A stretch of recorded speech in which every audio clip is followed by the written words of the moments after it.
Hello guys, আজকে মহাসপ্তমীতে নিশ্চয়ই তোমরা অনেক মজা করছো, বাইরে যাচ্ছো, ঠাকুর দেখছো, খুব খুব আনন্দ করছো, ঘোরাঘুরি করছো। আমরা কিন্তু ভীষণ মজা করছি, তবে কোথায় জানো? সেটা হচ্ছে ইডিয়েট মহাকাশ। এই দেখে নাও, আমরা এখন এখানে আছি, বর্তমানে মহাকাশে রয়েছি। আর আমাদেরকে দেখতে এরকম হয়ে গেছে এলিয়েনদের মতন, কারণ আমরা মহাকাশে রয়েছি। তা মহাকাশে থাকলে তো তার একটা এফেক্ট থাকে, বলো তাই না? আর আমি কিন্তু একা নই, আমি কিন্তু মহাকাশে আমার সাথে সাথে আমার একটা বান্ধবীকেও নিয়ে গেছে, দেখবে তোমরা। এই চলে আসছো তো মনা, কেমন লাগছে মহাকাশে এসে? হ্যালো।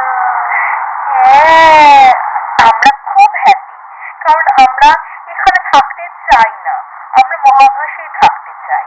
তার জন্য আমরা এখানে মহাকাশে ঠিক করেছি সারা জীবন থেকে যাব।